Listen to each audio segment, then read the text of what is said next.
Tavolara is a small island off the northeast coast of Sardinia, Italy. The island is a limestone massif 5 kilometers long and 1 kilometer wide, with steep cliffs except at its ends. Its highest point, Monte Cannon, is 565 meters above sea level. A cove and beach can be found at each end of the island, Spalmatore di Fuori at the northeast, and Spalmatore di Terra at the southwest. Currently, the island is inhabited by only a handful of families, and has a small cemetery and summer restaurant. The water around the island is a popular spot for scuba diving. The nearest sizable town is Olbia, and the small fishing village of Porto San Paolo is directly across a small strait. The islands of Malara and Malarato are nearby. Most of the population of the island was displaced in 1962 when a NATO radiogoniometric station was constructed on the eastern half of the island. The aerials from the station can be seen from quite a distance, and that entire half of the island is restricted to military personnel. Tavolara is also home of the VLF transmitter ICV, which works on 20.27 kHz and 20.76 kHz and which is used for transmitting messages to submarines. It can also be received by PCs with a coil antenna at the sound card entrance and FFT analysis software. The island and the surrounding waters are part of the Tavolara and Punta Cavallo Marine Preserve created in 1997. The environmental protections placed on the park have added restrictions to the use of the area for tourism. A natural column of rock on the island's coast resembles a human figure and is known as the Stone Sentry, or Pope's Rock. Other stone formations include Ulysses Bow and the Grotta del Papa.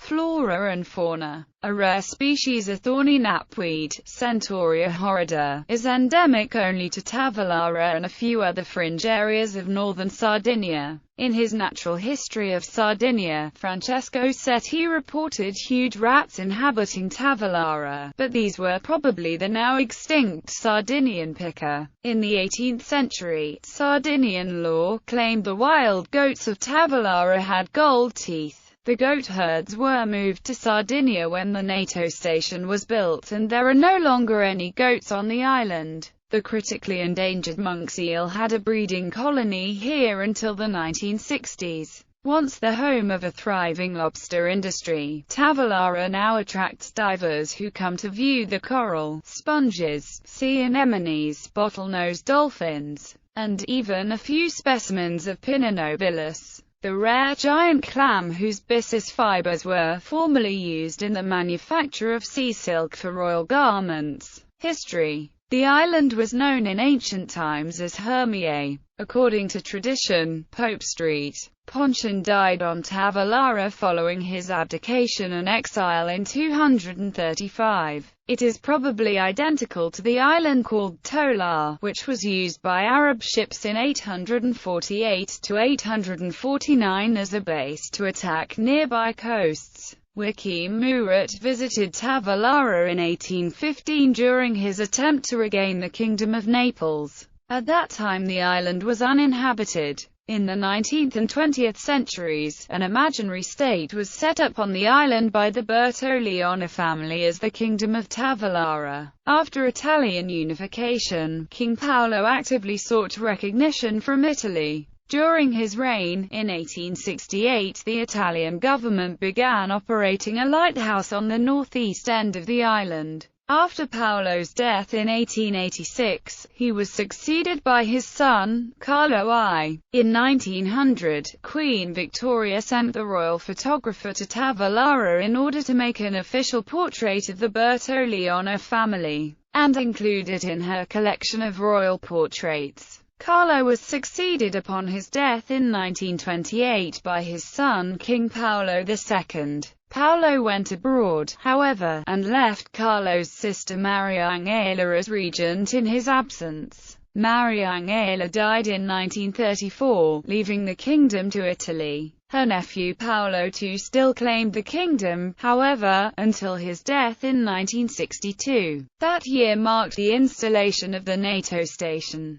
The present claimant is an Italian citizen named Tarnino Bertoliona, who runs Da Tarnino, a restaurant on the island. Politically, the interests of the island are represented in its external dealings by Prince Ernesto Geremia di Tavolara, of La Spezia, Italy, who has written a history of the island. The royal tomb of King Paolo I is in the graveyard on the island, surmounted by a crown VLF antenna. The VLF antenna of Tavolara VLF transmitter is spun between a 133 meters tall mast at 40 degrees 55 minutes 23 seconds north, 9 degrees 43 minutes 51.51 seconds east, 40.92306 degrees north, 9.730975 degrees east, 40.92306. 9.730975 on Spalmator di Furian, 4 masts, which are situated on mountains southwards. They are situated at 40 degrees 54 minutes 52.45 seconds north, 9 degrees 44 minutes 9.03 seconds east, 40.914569 degrees north, 9.73584117 degrees east, 40.914569 9.73584117. At 40 degrees 54 minutes 51.42 seconds north, 9 degrees 44 minutes 8.21 seconds east, 40.914283 degrees north, 9.735613 degrees east, 40.914283 9.735613.